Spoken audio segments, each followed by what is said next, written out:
Hey everybody, welcome to the fourth episode of the Great British Design Podcast.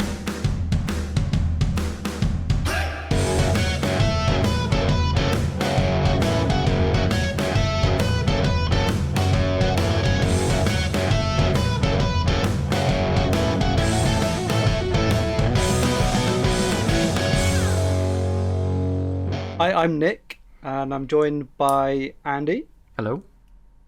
and Harry. Hello.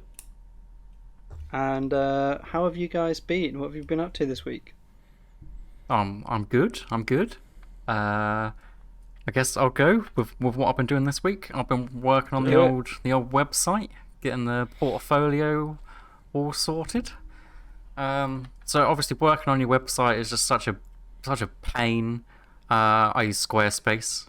Not sponsored yet. Not sponsored yet. Not yet, no.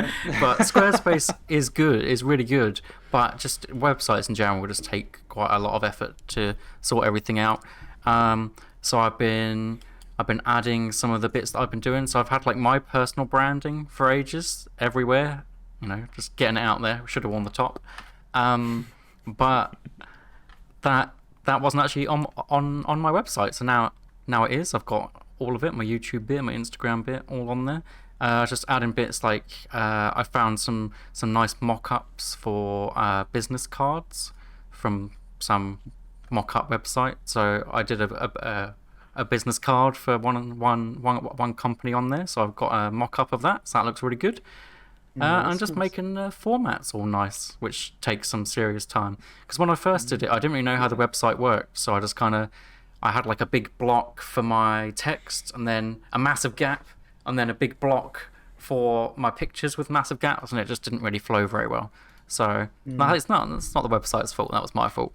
But now that's all sorted. Oh, and I added my hand blender. I made a video on that ages ago of my project of making it again, and that's on the website as well. So that's Nice. been my week. Website. I'm still not done either. Is your YouTube a section on the website, or is it just a link in each project? Yeah, it's a link in each project, and also it's on the home screen as like there's the top right has like the Instagram and the YouTube links. Oh, of course, yeah. Oh, But nice. Okay. but yeah, Nice. I have it at like the bottom of every blog post is a link to the video, or in every project that I've obviously done a YouTube section on. So yeah, it all links back to itself nicely. That's nice. I'm a solid And that's fan. all your personal brand of the Moose Muncher, isn't it? That is my personal Yeah. personal I brand. like it. So yeah, Yeah. what have you guys I do. been up That to? sounds good.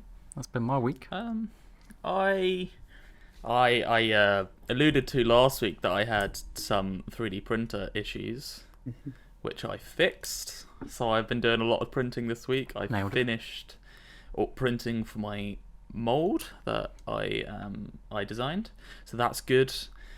I'm not gonna lie to you, I don't actually know what the problem was. It just started working, so I didn't question it and just kept printing. We saw That's the good. picture. Yeah, it's I don't even know. Basically, I sent these guys a photo that because I was printing it overnight, and the support had completely failed. It was spaghetti everywhere, but then it just decided to start working halfway up, and I woke up in the morning, it was all working. So I don't really know what happened with the support, but it's fixed itself. So, and after that they all just kept working, so all good. My prints are done. I also spent some time designing a stool, because I want a stool for I've got a workbench in the corner of my room here, and I just stand at it at the moment. So I'm going to design a stool, and I thought it might be a fun project to 3D print some parts, use some dowel, and make a stool that way. So that I did that. That'll be a future thing that I'll do. Nice. And the only other like thing that. I did really was I wrote a blog post on my website about us starting this podcast. Yeah, So I need to do that too. nothing too revolutionary, but it's just something to do, and I'm trying to keep on top of things like that. So yeah, no, that's pretty much it. It was a bit more sounds productive good. than other weeks. I was in a bit of a rut for the past 2 weeks, so I changed some stuff up. I started doing my intermittent fasting again to some level. How's that It was going? Yeah, good. It's pretty easy for me now. I've done it a load of times, but sometimes I just Easy. feel like you need to sometimes you just need to change something, and that's enough to get you sort of motivated to move on, or whatever it is. Just mix something up, and it wasn't even work related, but now I feel a lot more sort of let's do it sort of thing. Inspired, ready to go. Definitely. Take Even on though the it's world. it's totally unrelated to it, but I just changed something up, and now I'm sort of That's how feeling I feel better when I with go stuff. to the gym in the mornings. Well, when the gyms are open. Just makes you hyped for the If day. they will ever be open ever again. But yeah, They that's probably me. won't be. It's nothing too crazy, but just getting some bits and pieces done that I needed to. Yeah. Nice. That What sounds about good. Are you going to Nick? make a YouTube video on your podcast blog, or what you think? Oh well. Yeah, maybe. I was saying to Andy before this, actually, I'm having eternal struggles of working out how I even want to do a video. Like but I think I'm just gonna go for the easiest sort of thing, just filming steps of a project and doing some voiceovers to start. So it's just Get the the act ball of making a rolling. video is easier, rather than making it hard for myself and trying to jump Good in the deep idea. end with it. So I think I will. It won't be anything massively impressive, but it will be something to start, and then as I get better at just editing videos, for example, it then should be a lot easier for me to then go ahead and make more complicated videos and stuff like that. It takes Definitely. some time. Yeah. Good idea. Good idea. I think just The plan. get it out there, get the ball rolling. I still think your first video will probably be better than most people's first videos, right? So I wouldn't worry too much. Well, we'll I see agree. if I Perfectionist agree. Harry comes out. We'll see. Well, he's already out in Yeah. full force. That's why there's not been one yet. Yeah, true. Yeah, we'll see. What have you been up Yeah, to, me. Nick? I feel like I'm in that rut, to be Mm. honest. And It's very easy to get in there in lockdown. Yeah, so especially Yeah. Very now. little things to get you to just like switch you off, because that's all that you really need a lot of the time. Like, it could just be going down to the pub with some friends, and that's enough to not really think about work, and then when you go back to work you're fresh, right? But at the moment Yeah, there's nothing really to distract you entirely. So yeah, I do not feel bad for feeling in any sort of No. rut. It's No, hard. lockdown's difficult, for sure. Yeah, it's been really hard. I feel like this week, well, the past week especially, I've just missed going to a cafe. Like, I'd always go out to a cafe and get a coffee, or go to the pub with friends, and I'm just kind of getting a bit claustrophobic of being stuck in one room constantly. So it's kind of like weighing on me a bit, and I think it is hard. And I think, as you said, everyone's kind of gone through it. Oh yeah. And Everyone I miss has. your weekly texts of getting Exeter's best coffee 2015. exactly, yeah. It's just a every solid week. coffee. It's a Go solid to cup of Exeter coffee. Argentianos. We're also not sponsored by them, but they Would do good welcome a coffee. sponsor. Yes, We it's would a welcome- yeah, good no, coffee. If you're still open after this, who knows? I don't know, but That's the problem. I think there's going to be a lot of things that aren't, but yeah. But Unfortunately. trying to gain some inspiration back, because I remember last March when I first kind of went freelance. The one thing that was really inspiring me was reading loads of like books about kind of design or business and things like that.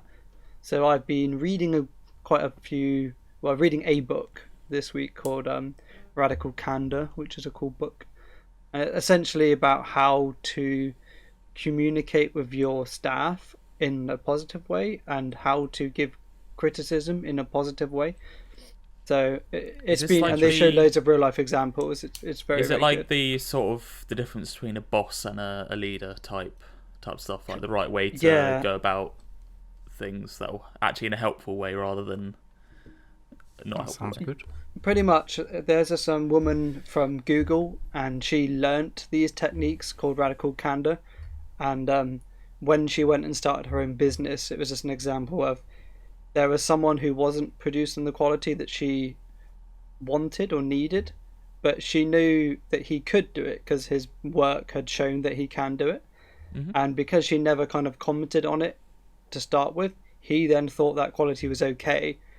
And then it then had a knock-on effect of her other employees who thought, oh, we're doing all this great work, and this guy's getting away with like producing average work, and then their work quality went down, and it basically made her whole company like implode.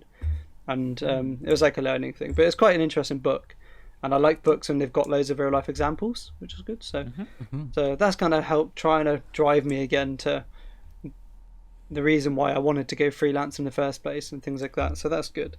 And I've just been 3D printing prototypes and watching a lot of Netflix. So yeah, watch the Hotel Cecil. Have you seen that on Netflix? Or Cecil? Is that the new thing? Yeah, it was like rated the top thing to watch in the UK. Yeah, I've seen that. Well, I've not seen it, but I've seen it advertised. Yeah, and it was pretty good. It's basically like a hotel where serial killers and loads of weird ghostly events happen, and serial killers seem to go there, and it's quite interesting. We've been watching a lot of documentaries on serial killers recently. I just find them really fascinating. Same. So, like Ted Bundy tapes, that was a good one. The Yorkshire Ripper, really interesting. I've seen all of these. The Night Stalker. Night Stalker was a fantastic one. And we watched Making a Murderer. I'm watching that now. Oh yeah. Which is good. Basically, a guy who got arrested for something he didn't do. He was in prison for 18 years, and after he got out, he basically got framed for murder by the police because they didn't like him because he was trying to sue them for millions, and they basically made him a murderer, and it was really interesting. It goes through the whole court case, and the lawyers are just insane. So yeah, but that's kind of been my week, to be honest. Just reading books. I've done some design. I've done some prototyping. I would say already, the 3D printer is already provides so much value for me already. Yeah. It's insane how much it's helped. Yeah. Because like I'm making these camping utensils, and it's just so hard to know how it's going to feel without having it in your hand. Yes, and I've made like small changes. Like I've reduced things by like 3 mil, printed it, and it's just so much better. So things like that have just helped me so much. So I'm so glad I got the 3D printer. It's really that's very good to hear. So valuable. So are you just doing like a functional prototype to see how it works, or are you using these to show your clients as like instead of doing a render, like things like that? Are you sanding them and making them look really nice, or is it literally just to test the functionality? I am not sanding these down. I feel these prototypes that I've been making purely just for kind of the overall form. Yeah, and kind of how it feels in your hand, and because it's a spork and a spoon, which has got like a spatula over mold on the end, and it's kind of like how that feels going in your mouth, and like if something is too big, does it need to be narrower? Yeah. We have a peeler on it and a serrated knife and things like that. So just like how it feels more than anything. Just testing how it works, basically. Yeah. Rather than making a proper model, proper prototype. Yeah. The only reason I asked is because obviously the main thing related to my 3D printer problems last week was I started using PETG for the first time. And because I'm making a mold, I've been sanding the inside of the mold so the actual finished cast is smooth, so I won't have to sand the cast, which is nice. And the reason I chose PETG is because supposedly it's a lot better for sanding. And it is. It's really good. It's really, really easy to sand it smooth compared to PLA. So if you're making a prototype, why is that? That's the way to go. Well, the thing about PLA is the melting temperature is very low. So when you're dry sanding, it generally melts first, and it will melt and then be all weird. Sense, whereas PETG, the melting temperature is a lot higher, and I think it's actually, I don't know if it's harder or not. I actually haven't looked at the values, but you can just sand it away. It's like like sanding a bit of wood rather than plastic, and because PETG is so flexible and it melts, it's just a pain. You need to wet sand it, and it's just, anyone who's tried to sand PLA, it's an absolute nightmare. You can't use power tools because it will melt, all things like that. But this PETG, I literally just had some 600 grit sandpaper and did it for like 30 seconds, and it was like pretty damn insane already, which is really because nice. I'm planning on making or trying to attempt like a like a finished kind of prototype with nice finish and things like that. So I'm gonna give it a try at some point of sanding it down. Try it. I do only have. I don't have you a. You can get it to work. You can. Yeah. It just, you need to do small steps down in your sanding paper to get more and more and more fine. Wet sand, and be patient. It will take a long time with PLA. But, patience is the key word there. That's 100%. You'll never do as much as you actually need or want. You will always give up before you get to that stage. But that's the like compromise you take with PLA. It's the easiest one to print by far. Your settings can be super, there's a big range of available settings to get a good quality print. But then you can't do as much with it afterwards. But if you're actually going in to do like a full-on prototype in the future and you want it to be glassy smooth, you could look into ABS and using, what's the chemical? I cannot remember. Basically, nail polish remover. Okay. And the fumes from that actually melt ABS, and you can get glassy smooth things by basically partially melting it. So I think I've seen YouTube videos on that actually. The name of the chemical is the tip of my tongue.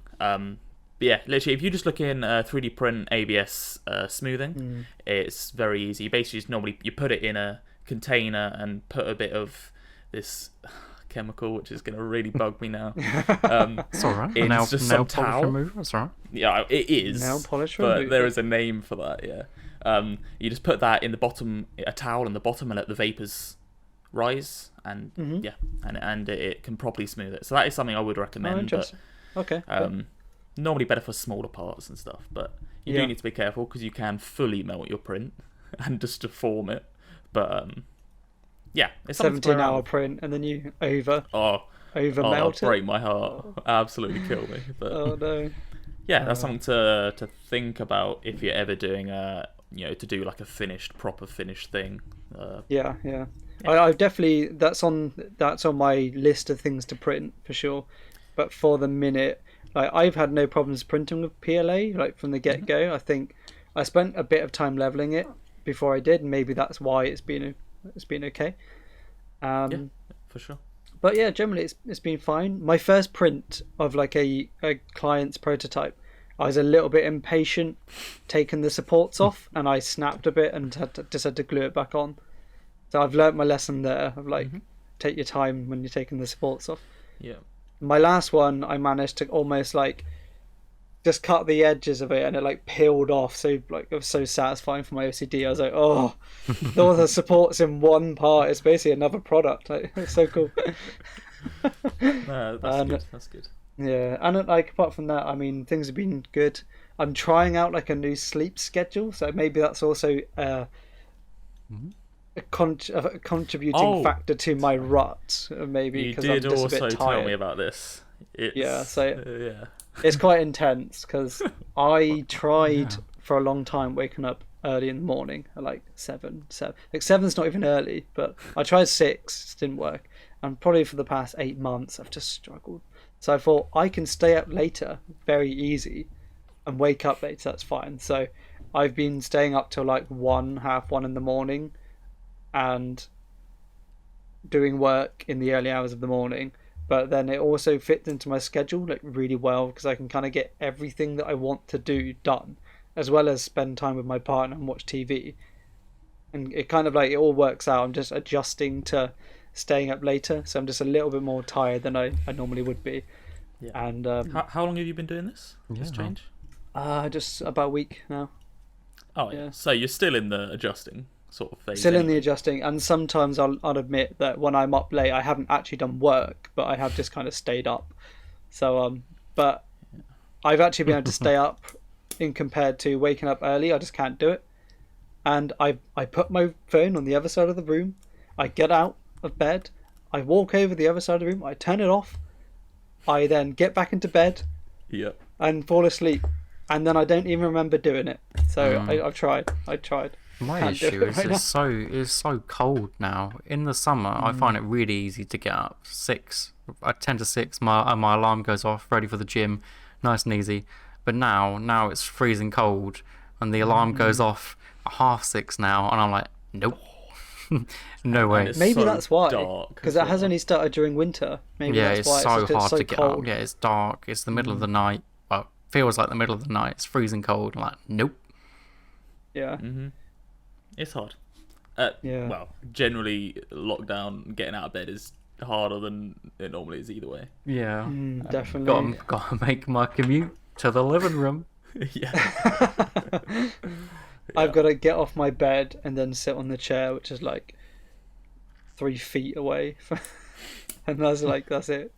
Yeah. Oh, It is dear. rough. It is rough, no matter what people say. Like, it's not easy. Well, I don't need to drive an hour to work, but I still struggle so much to Thing get out is, of bed. it'd be And sometimes it'd- get out of bed late. I think it'd be completely different if we could go out and do whatever we wanted. Like, I'd love to work from home properly, Yeah, you know, yeah. for myself, but like Yeah, definitely. not when you have to you have to stay in your house. I think that was kind of everyone's dream before COVID. Was like, Yeah, I'd why love can it. I want to work from home? But now they've kind of forced it. Like, I feel like there needs to be some balance. So you need to go into the office a little bit. Like, I was so looking forward to going to co-working spaces, and Yeah. I believe I can still do it, but obviously the government guidelines have said if you can work from home, you should work from home. So I am staying at home and hoping that when things settle down, I'm going to start co-working. And it's just, and I'm hoping that's going to kind of help, because there's obviously other people around that you can chat to and stuff like that. So, Yeah. but yeah, it's been a tough week, but it's all good. Nah, you'll bounce back next week. No problem. Yeah. So I guess we move Goes on into to our topic of the week. Topic of the week. Oh, we need We're a jam. not don't doing- maybe We're make a little we're jingle not there. doing that. No, do we not need a? I think we need a We're jam. We're not Week. getting a jingle to go to each new section. We don't even need one. Absolutely Listen to not. these pipes. And so last week we talked about very broadly just about university, and I think we're going to talk this week about searching for a job once you've graduated, because that's kind of the goal, right? So Yeah, You'd hope. straight sequel to last week. yeah, part 2, right? So searching for a job after uni, that's the topic. Mm-hmm. And I don't know did you want to start, Andy, of just saying like Maybe we could Perhaps. say our experiences of everything, and then we could just talk about it as a whole.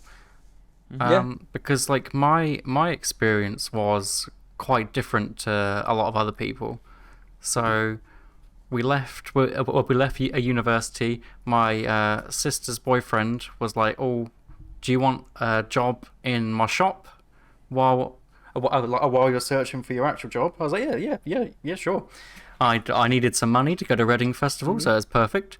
So I worked there for a week, and then I got a call from the company that I'm at now, saying they searched for engineering on CV Library, and it came up with me. And then I think there was like 20 people that applied for the job or something, and I was the only one that brought anything with me to the job, like to the interview. I brought that's my impressive. project, my university project, and just went through.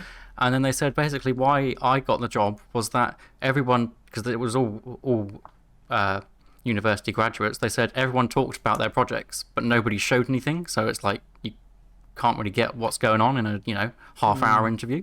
So Yeah, that's why I got mine. So then I got to go back to graduation with a job. So that was pretty good. That's the dream. But it isn't really in the field that I want permanently. It's been a bit of an interesting situation for me, because it was great to start with, because earning proper money. There are certain aspects of the job where it's okay, but the bits that I want to do going forward, I'm not learning anything extra now. This is I'm the guy. I'm the CAD guru and whatever, and I don't want to be that. I don't feel like I am that, you know. No, you want to be with someone, working with someone who's better than you. Exactly. Ideally, I mean, right? yeah, if I've been doing the job 10, 15 years, then yeah, fair. I am the guy. But if I'm just coming to you and Yeah. 6 months in, I'm the main guy, it's this isn't the place I want to be. But you know, I mean, it's fine for now. Searching. Well, I'm searching for jobs just in general, just to see what's out there. But obviously, COVID is a bit of a situation. A little bit. So yeah, Yeah. What about your guys with your first jobs out of university? I think mine and Nick's were probably relatively similar. Maybe I applied to more than you did, Nick, because I feel like because you were doing it around Exeter, so there's probably not that many people in comparison. Because I was applying around London, and it is very competitive. I applied to a shed load, and I found all the ones I applied to through the standard Indeed, all those sort of websites, absolutely nothing. I then went to a engineering specialist job recruitment thing, Orion Services, Orion Technology. I don't know. Oh Something to do with Orion. yeah, heard it of is. Yeah, I've heard of it. Yeah. So they are an engineering specialists. That's what they only look for jobs in engineering. And this one particular guy was just dishing out the job interviews for me. So I found that was pretty much the hands down the best. Like, I'd got a few bits and pieces here and there, and I think I'll talk about them a bit later. I had a assessment centre and a few other interviews, but when I went through this recruiter, I had like 3 interviews a week for a few weeks, and it was just insane. Balling. So I wish I did that earlier, because it took me ages to get to where I was. But that's how I felt about the job thing. It is a pain. It's very demoralising, constantly applying, and 80% of the time you get nothing back, not even a no. So I don't know if that was the same feel like you, Nick, which in a lot more rural area, or the surrounding area is a lot more rural, potentially not as competitive, but I don't actually know. But then there's less jobs though, so There's it's less kind of jobs, rounds less people. It yeah. might be the same, but yeah, around London it was crazy, to be honest. There was so many people.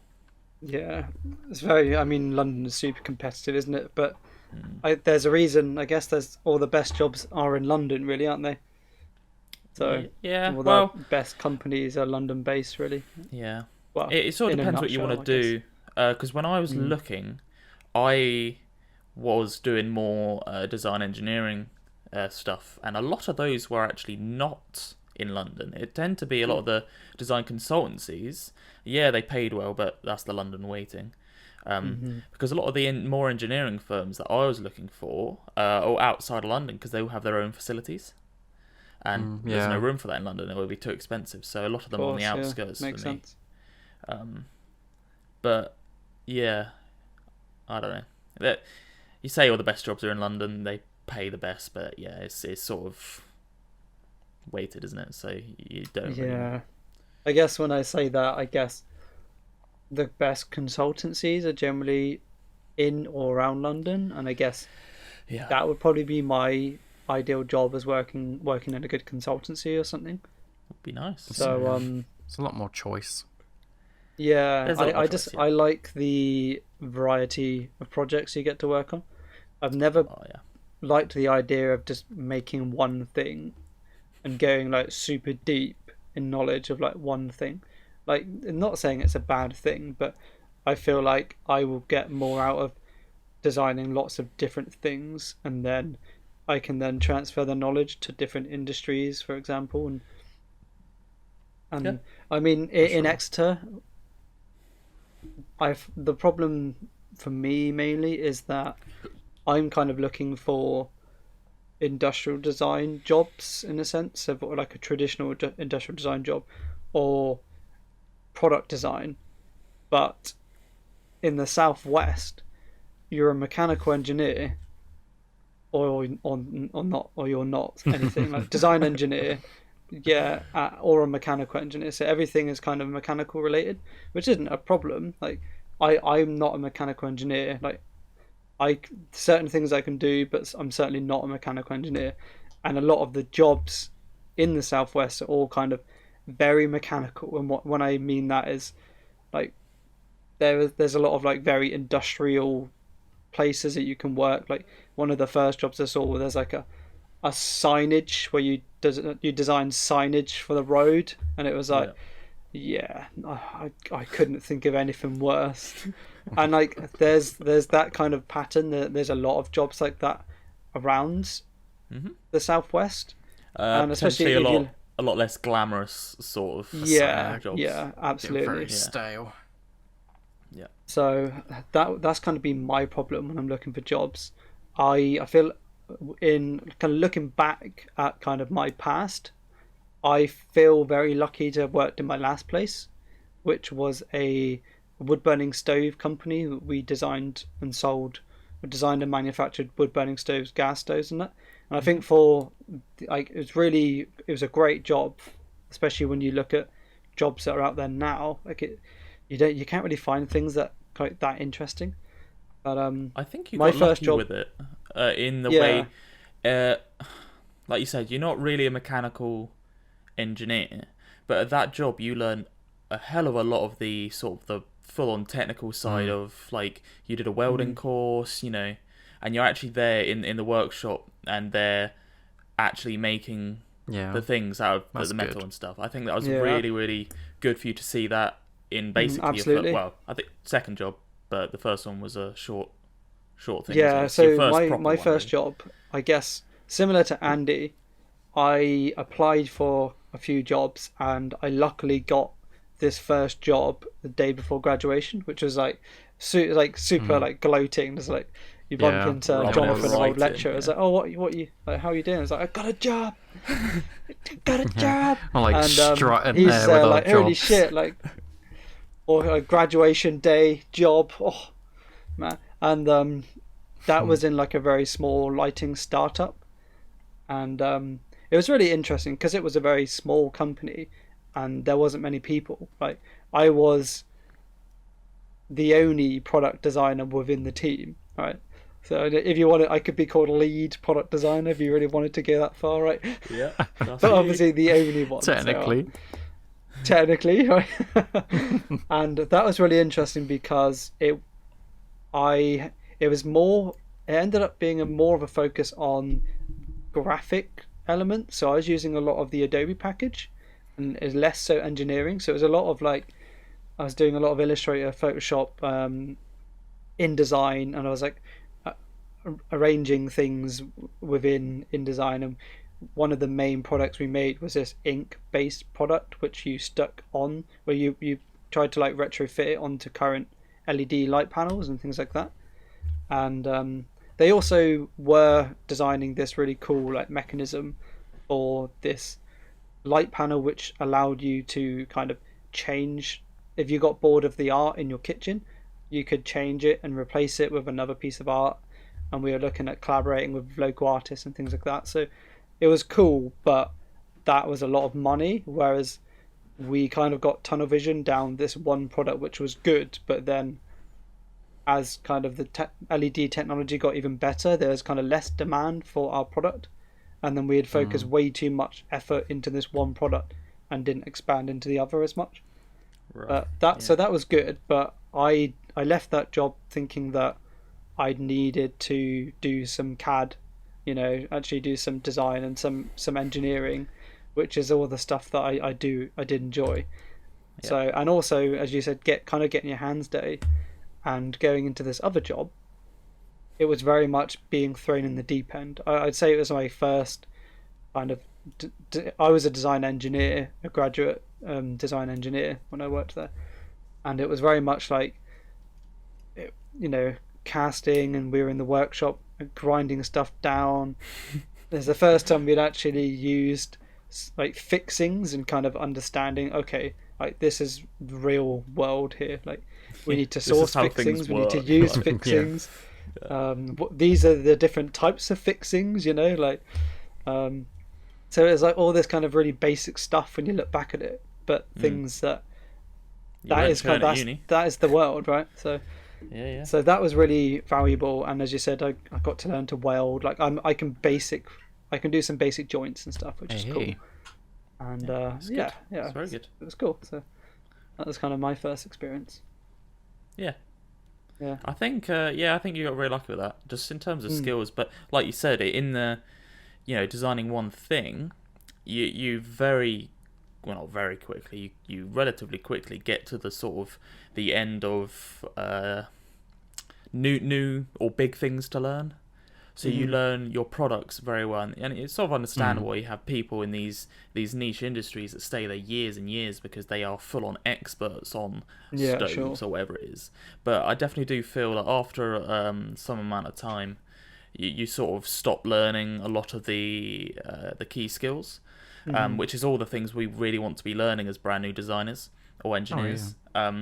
Which it is, in my mind, that potentially is like, if you did get a job in a consultancy as an early job, one of your first few jobs, you're going to learn so much and a lot broader range of things. Potentially not as detailed things, but if you're designing different sorts of products every day, that's got to be valuable, right? Exactly. Yeah, definitely. Yeah, definitely. Yeah. Because there's certain things. It is the dream. And there's certain things where you can only start loving so much, right? Like I think you're in the same situation, Harry. There's only so much you can love sheet metal, You kind of start going. I can't make this fold. Okay, I'd really like the spherical thing. Oh wait, sheet metal. Never mind. Yeah, I can't do that. Squares. It's impossible. Yeah. So that was interesting. Although on that, quickly, I guess I've recently done some design for stamping, and that's been quite interesting for sheet metal. Yeah, that's a different aspect of it. Yeah. So I mean that was kind of my first experience outside of uni. Nice. Looking for a job. What were your guys' experience with interviews and stuff like that? Because I'm going to speak about the sort of different kinds of interviews I've had. But were your guys' interviews relatively straightforward, or how'd they go? Are they good? I mean, mine. I mean, I've only. Did you only have one, Andy? Yeah, you only had one interview, didn't two if you count the one for the shop. We're not counting the one for the shop. No. Nope. Yeah, literally just the one. I mean, it went pretty well for me. I mean, they just asked the normal questions. What are your strengths? What are your weaknesses? What are just if this situation came up, what would you do? There was nothing crazy about it. It was just they followed a list of generic questions, and then you'd answer, and then a list of generic answers. Yeah, and then they'd just be like this with their heads down, for like 2 minutes while they're writing what I said, and Yeah. Nothing exciting to add, no, unfortunately. But you said you took your dissertation project. Yes. And your portfolio as a physical thing? Physical portfolio, yeah. So I took I think I literally just took my project portfolio, because for our project we had to print out our physical portfolio because we were told the lecturers were going to look at it, and nobody did. So I was like, I'm using that for something. Keeping that. So yeah, right. but no, it was actually really good because rather than you just rattling off different things about I did this, I did that, you could actually show and be like, this is it, this is what I did, this is why I did it. I had like my kind of like problem page where it's like, this is why I did my project. Yeah, it was great. I definitely recommend taking anything like your 3D prints, Harry, like your watch mechanism and stuff. That'd be such a good thing to take. I'm almost certain.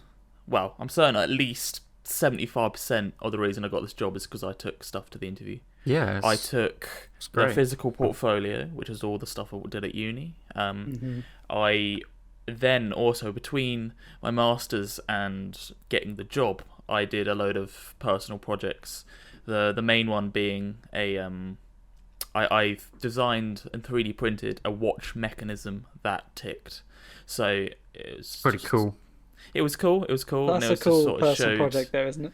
Yeah, it was a Quite a pretty complex intense mechanism, I guess, isn't it? Yeah, there was about 70 parts or something. Oh, that's not on But your I did it. website. It's not good enough, mate. It's not good It enough. is. It will be. It'll be on there eventually. I think it's good enough. Perfectionism is a curse, Harry.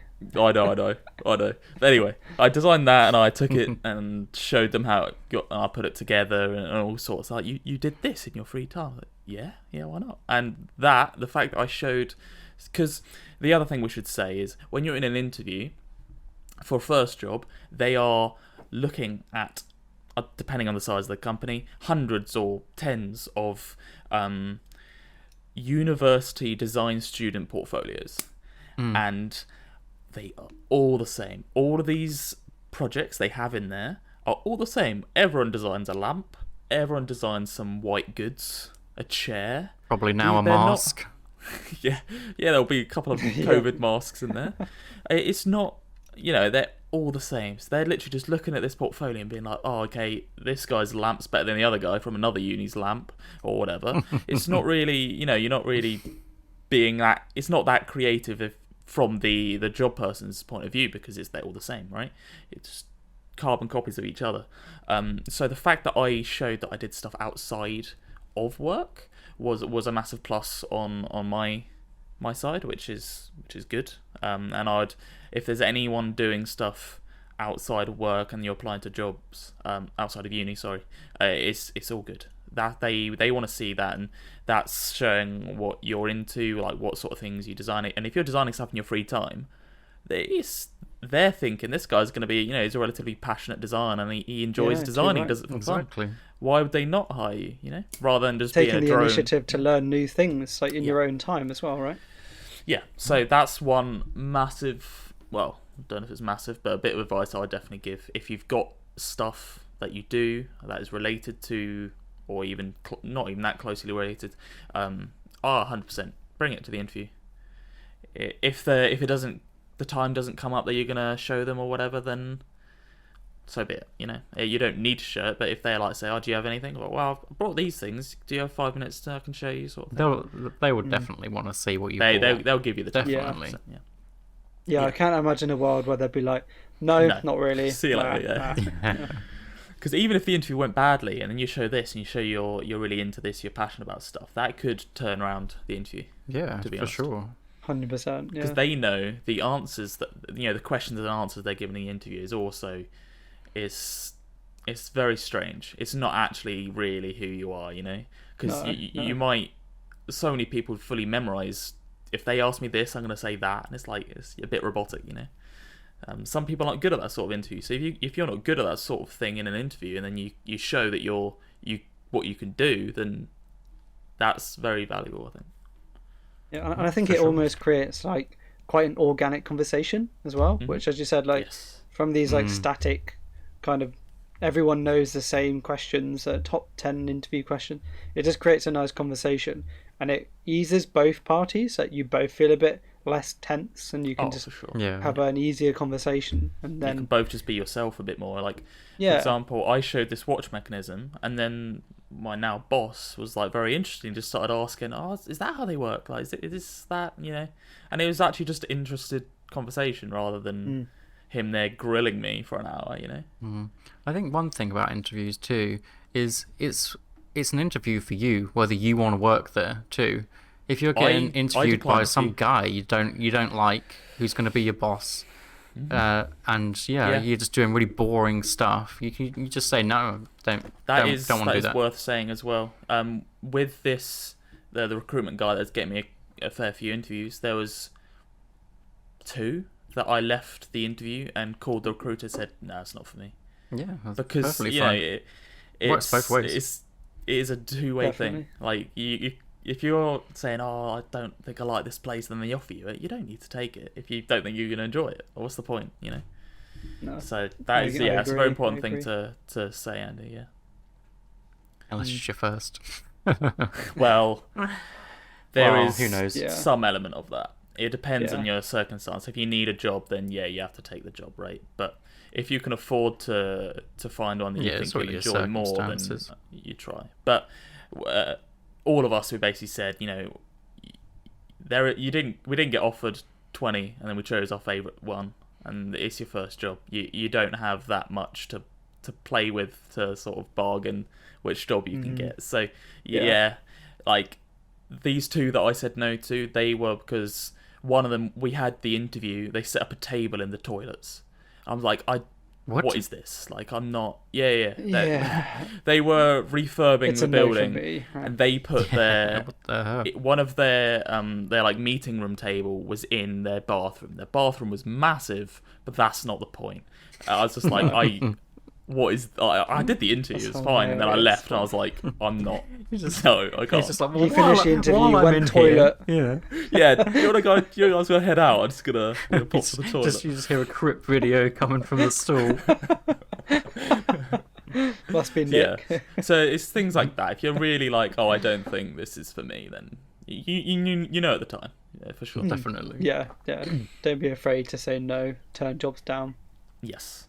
And I guess this sort of leads into the next thing that I was going to talk about, is like the sort of different sort of processes that you can go through for getting jobs. So that most of the time, especially smaller companies, you just get a standard interview, sit down interview. There might be a phone interview beforehand, which is fine, just a conversation, and then you might have a regular sit down interview. But if you're applying to bigger companies, like really big companies, you will have assessment centres. This is a lot more common in just standard sort of business jobs and those sort of industries. But it's only really the really big companies for design that I found. I don't think either of you had any assessment centres, did you? No. No. Because I did one, and it was pretty much the day from hell. It was awful. You're shoved in a room with about 50 other people trying to get the same job as you, and then they basically make you jump through hoops, and you're just competing with these other people. And there's group work bits and all sorts. Yeah, it's different for everyone. So I had to do like we read through this 2-page thing, and then we were put into groups, and we had to present it, and we had like 5 minutes to prepare type thing. And yeah, it's all about trying to you need to give your input, but then not be too bossy, and working as a team, all sorts. It's a nightmare. I've done one of those at some point in my life. I was in St John Ambulance Cadets. Oh yeah. Yeah. Oh, well, I don't even know whether you know this. Oh, I do. No. So it was just like the best one. Best people from every unit. Don't even know what they were. I was the repping the Bognor Regis. I was. Went there, yeah, and it is really weird where you sit at a table and you've got just a kind of a problem, and then everyone's trying to get everyone involved, but also take over, take charge, but don't be too bossy, and it's such a weird say thing. To the guy who's being really quiet, oh, what do you think? Like, try to involve them. That's when I was quite shy. I wasn't loud at all, so I was just I had some quality ideas that I was keeping to myself. But and there's, you get the people trying. I don't know. It's a really weird experience because it's terrible, isn't it? Everyone's just being so false. Nobody acts like that. Mm-hmm. Everyone's super exaggerated in who they are, and it's it's terrible. Well, that's just common.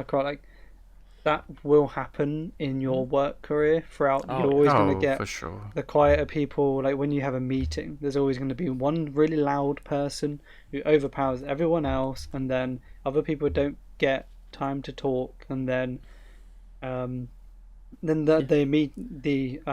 meeting then kind of deters on your main topic, and then it's just it happens all the time. So it's just a bit. This bit assessment irritating. centre for me was very frustrating. So it was a massive company that did stuff with buildings. The job was for London, and I was going for a design role in that. There was must have been 60 or something people there that day.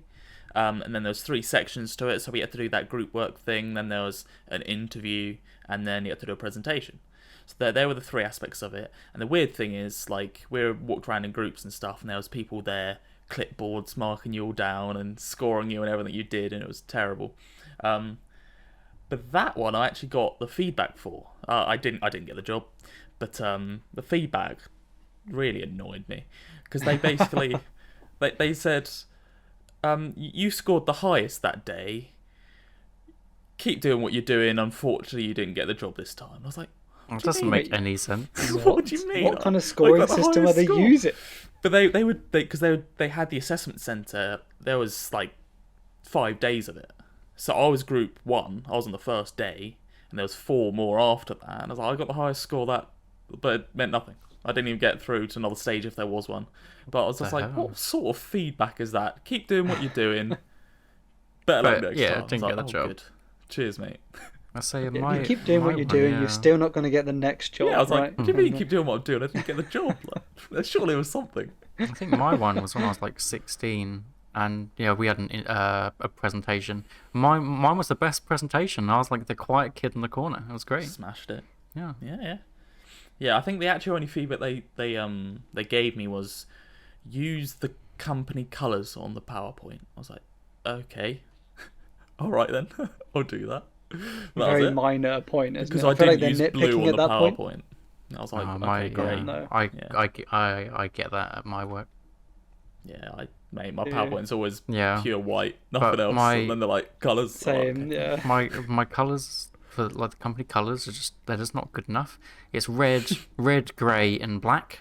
What happens when you need more stuff? So I add in a dark blue, and they're like, whoa, you can't be doing that. That's not part of the colours. I'm like, well, I've ran out. I just need different shades of grey. Otherwise, it's just like I don't understand the necessity for that in like when it's an internal meeting. I just don't get it. Yeah, it doesn't make any What's the sense. point? I'm just trying to show you the information. Stop worrying about the colours. Like, It's like, I bet they're sat there like really held up and like, God, it's not the right colours. the colours. I can't listen to any of this information. It's not grey, red.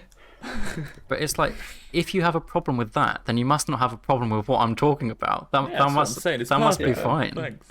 Yeah. Oh dear. Hilarious. The other thing I wanted to say about, because one of the other interviews I had, which is a funny tale, is I applied to a job. I can't remember the exact title. I think it may have actually been more mechanical engineer. At a company, like military defense company, and it was a technical interview that I had been asked to come to. It was actually supposed to be a assessment centre, but for some reason they didn't invite enough people, so they just made it a technical interview. I don't understand how that happens, but anyway, and again, you two haven't done a technical interview, because I believe this is more on the technical side of design engineering. Few design engineering roles will actually get this, but this is probably more the mechanical side of stuff. But depending on what industry you go into, this might happen. This is probably, because it was a military company, this is sort of the thing that you need to make sure you know what you're talking about type thing. Makes sense. So I researched the company, and they're massive, all over the world type of company. Great. And I turn up and go in. I was sat in reception waiting, and it was at exactly that point that I realised that this was down in Portsmouth. The Portsmouth office, that site, only did submarines. And obviously, how did you find that out? Were they just like models of submarines and pictures of submarines everywhere? We only do submarines. The building is a submarine shape. There was a bronze statue of a submarine on, like, just there, and there was the wallpapers were quotes of like engineering principles for water pressure and all sorts, and I was there like, I don't know any of these laws. I don't know the laws to fluid dynamics. That was like the first one on the wall. I was like, oh no, what have I done? I did that at uni. I can't remember. Yeah, so it wasn't looking good when I sat waiting for them to call me in, and it just kept getting worse. But they basically marched me into this like sports hall. And it was literally like a thing at James Bond. It was insane. And they were just in a really small desk in the centre of the hall. No one else in there. Just this echoey hall. And I just sat down at the desk with him. And I was like, hi, doing the interview, and yeah, they just onslaughted me with bombardments of submarine questions, and I don't know anything about submarines. So, a technical interview is basically they just give you some sort of problem, and then you answer it. It's normally some sort of like physics or So I forgot the one a guy that we went to Portsmouth with. I always remember would be he was asked, if you were to drop a brick, how would you make it more aerodynamic? So then he was like, obviously the most aerodynamic shape is pretty much a raindrop shape or teardrop shape. Like you try and make round the corners enough to make the brick as close to that shape as you can with it still being a brick. And I believe that was his answer, and that's pretty much like the sort of way you might answer that sort of question. So you're sort of using your knowledge of this is an aerodynamic shape, so you want it to look like that sort of thing. So there was a load of things like this, and this interview they asked me a load of questions about how would you test these the CO2 cylinders or the oxygen cylinders, all these things, and it's like, well, test it with to a certain pressure with water, because if the pressure seals burst, it won't be an explosion. Everyone will just get wet and things like that, right? So that's how you could test the pressure of canisters, things like that, right? Because I was like, well, if an oxygen cylinder bursts, it's not a good time. You have a bomb. So you won't. Basically, we spent a whole interview working through these sort of problems, and they actually they don't care about your answers. If you get it wrong, they don't actually mind, but they're on your side of these sort of things. I'm sure some interviewers won't be, but these guys were quite nice, and they sort of work through it a bit with you and sort of being like, maybe not, but what about this? And you go, oh, that's because of whatever, and you work through it and you get to the answers, and they're there just trying to test how your brain works to answer this thing. So this is a very common sort of interview thing they're literally just testing your general engineering knowledge at that point, right? So that was good. It went well, and the feedback for that in the end, they said I basically smashed it. It did really well, despite not knowing the technical names for parts of submarines. It went generally okay. But what happened at the end, which is the only caveat to me saying show them stuff you don't use your spare time. So this is why I believe the job must have not been design engineer. I think it was just mechanical engineer. It's a few years ago now, I can't remember, but I think it was a mechanical engineering job, because I showed them like this watch mechanism and my design portfolio and stuff like that, and they were really interested, having a great time chatting. That was good. And I left, and then I got the feedback, and they declined me. And the reason that the phone call was based saying you did well in the technical interview, the way you worked through things, great. But we're going to decline you because we think you'd prefer a design role rather than an engineer role. So I ruined my chances for that interview because I seemed too passionate about designing things, which is typical. God damn. That's another thing about what a getting horrible jobs, reason though. to get turned down from a job, right? To be I actually had the job I got now. I hadn't accepted it, but I had the offer. I was just waiting for this response beforehand, because this job would have paid a lot more. But I can't really fault the guy. Like, I would have been in like a lab doing like simulations and stuff in this job. Yeah. And this guy's like, I think you'd really rather design stuff, to be honest with you. And I was like, well, he's not wrong. Let's be honest. They have your best interest, which is nice, isn't it? Yeah, in a way. It may not seem like that at the time. Even if my interview was better than everyone else's, they're just like, yeah, but this guy would just be wishing he was designing stuff, so it doesn't matter. Do you know what I mean? Like, we're gonna let him have a design job instead. Like, so yeah. But I just thought that was a it was a very funny interview in hindsight. Yeah, Because I remember calling the hydroplanes on a submarine the flappy bits, and that's how you steer a submarine, apparently. But yeah, I straight up called them the flappy bits in a technical interview. They laughed, thankfully, but yeah. But that's my experience with a technical interview. God, And I'm sure I'll have more if I go more design engineering. I hope I'm not on the receiving end of any of those. Mate, honestly, I almost sat in reception just being like, do I just Google the all the general the physics flappy laws? bits and stuff. Well, I actually didn't realise that the first question would be like, how does a submarine work? I was not prepared whatsoever. Yeah. But yeah, that you worked for it. You get there. But You deal with it the best you can, I guess, right? I think the fact that I wasn't prepared made it. I didn't know what to expect, sort of thing. So that made it actually fine. I think if I'm going for a technical interview in the future, it'll be stressful. But Would have taken your submarine water bottle, your submarine notebook. the submarine cheat sheet on my water bottle. Yeah. But yeah, that's it. I guess that's really all the sort of interviews you might sort of go in for. You've got just a standard interview or phone interview, and then you've got an assessment centre or a technical interview. It's not really. That's pretty much it in our field, anyway, isn't it? Yeah, I mean, my experience was pretty much the same as Andy's. Kind of went in with a portfolio, and then asked you pretty general questions. Yeah.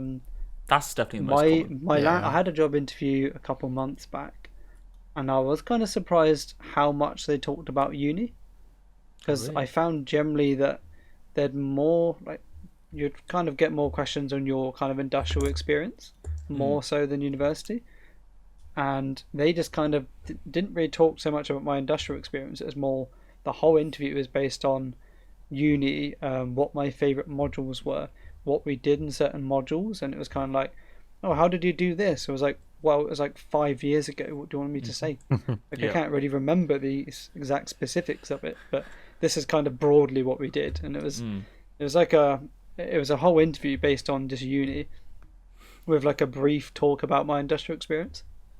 So that was I was kind of unprepared for that, to be honest, but yeah, after working for a year and then still just being asked about uni, which is... well, that at this time it's been oh, this was really recent. Recent. Well, how long has it been? I guess I've had 3.5 years now, I guess. 3.5 years, yeah. And you've been working the whole time, pretty much. Yeah, and they talked about uni more than anything. But of course they had my portfolio. Mad. And it was also during COVID, so they had they printed out my portfolio and they were looking through my portfolio. And do you reckon that was mainly because your portfolio is mainly university stuff? The one you sent them?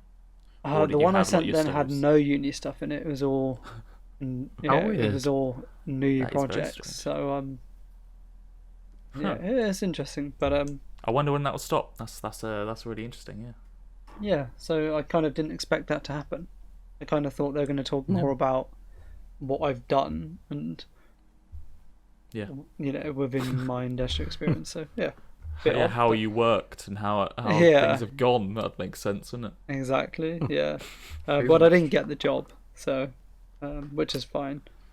Yeah. But nice people. They're two nice guys. It's a weird kind of situation because obviously we're in COVID right now. COVID lockdown. It was my first interview over Zoom, and I think they were sat at a small table, and I think they had me on a projector. So I can only imagine my face projected on the wall, and I certainly rambled a bit. I know I rambled. I like to ramble, but I mean, it was interviews, to be fair. Yeah, but I do think most information as possible. Get it out, yeah.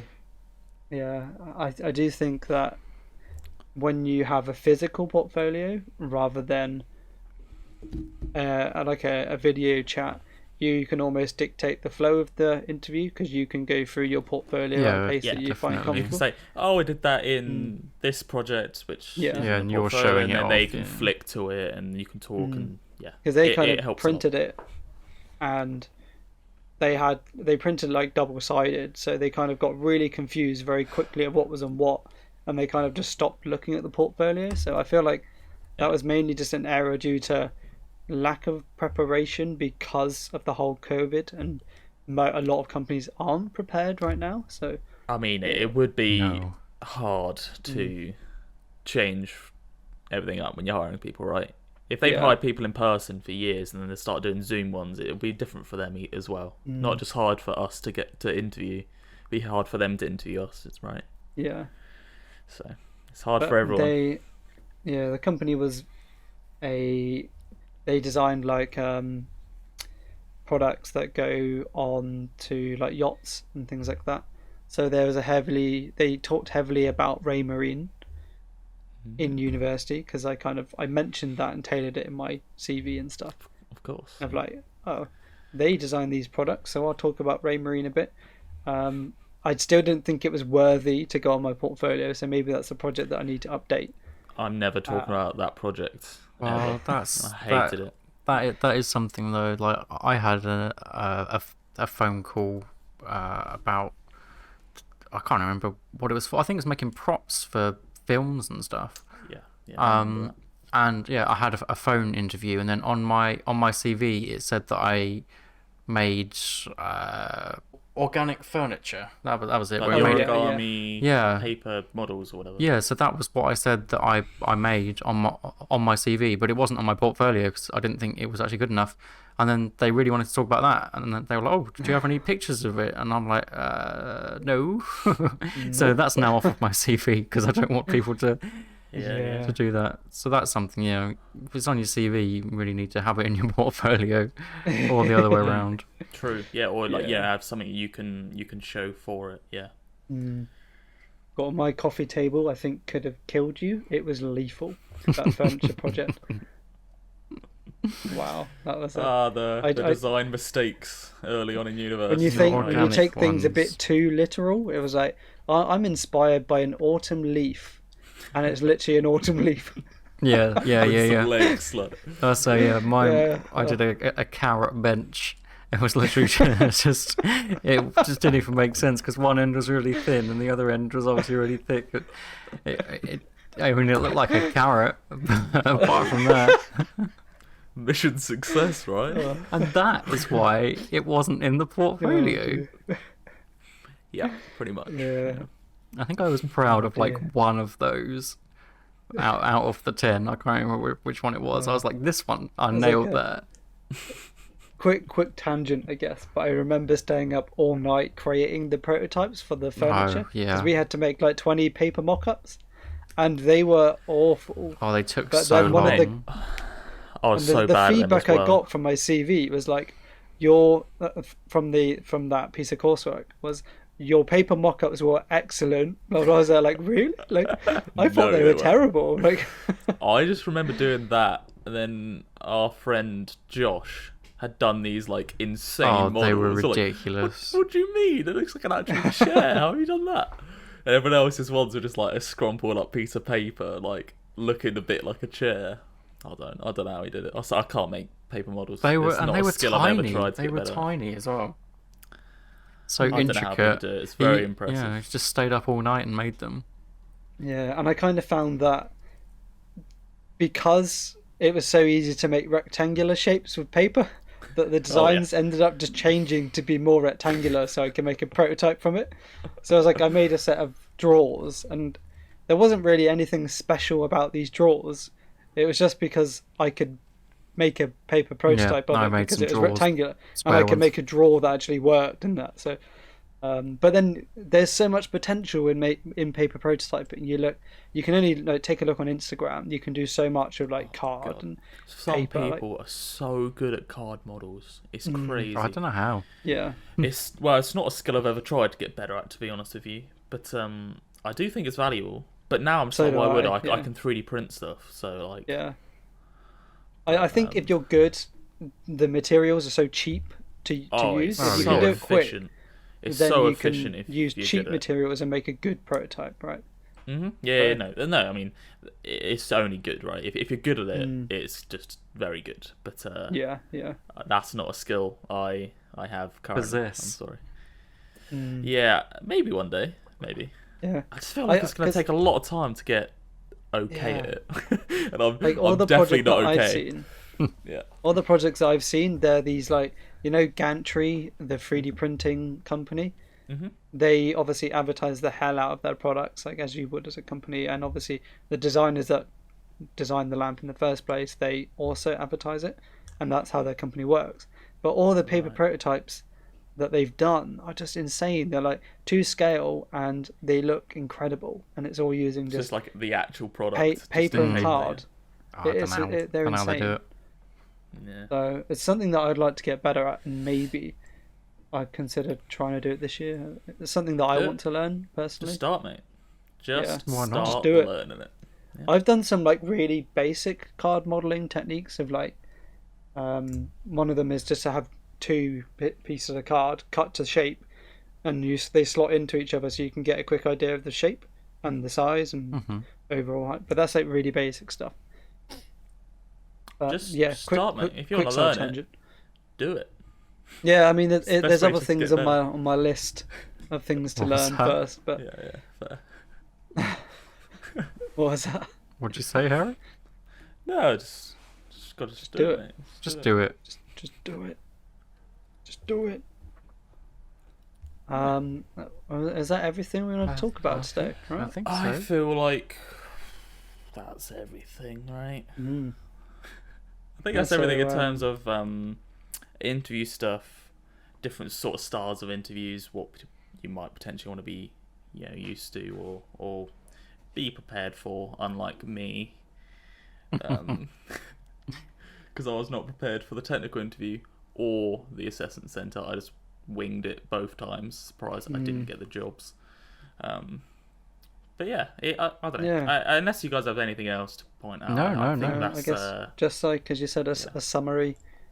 Be prepared to be denied hundreds of times. Oh, yeah. Don't let that dampen Don't- your spirits. Don't take offence by declines. If anything, just ask for some constructive feedback. Yep. Unless you're me, they'll give you some. Unless they'll just say, the only downside of asking for feedback and they say just keep doing what you're doing, then generally it should be good news. And then you just aim to improve on whatever they said.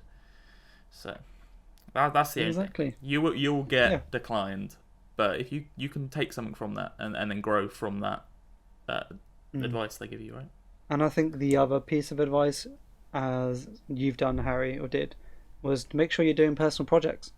Do personal projects in your spare personal time. Or Right? show them if you're doing And show them. them. 100%. Do personal Yeah. projects and show them. Because in my interview, it was also with at the time the general manager and then my to be boss. So it was a designer and then the general manager. The general manager didn't shut up about me doing design in my free time. She loved it because she didn't really actually understand the rest of the interview. We were talking about design stuff, and she was just all over the fact that I just did stuff. A designer you that loves design? designing, God Crazy. forbid. Yeah, exactly. So that it is very, very valued for sure.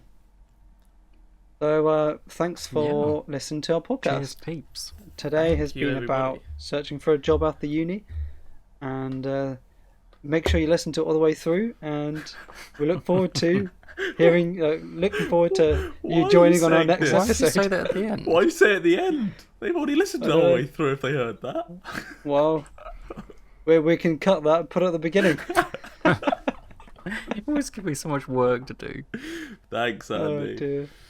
Yeah. Yeah, thank you for listening, everyone. That was Thank good. you. Bye. Cheers. Goodbye. Bye.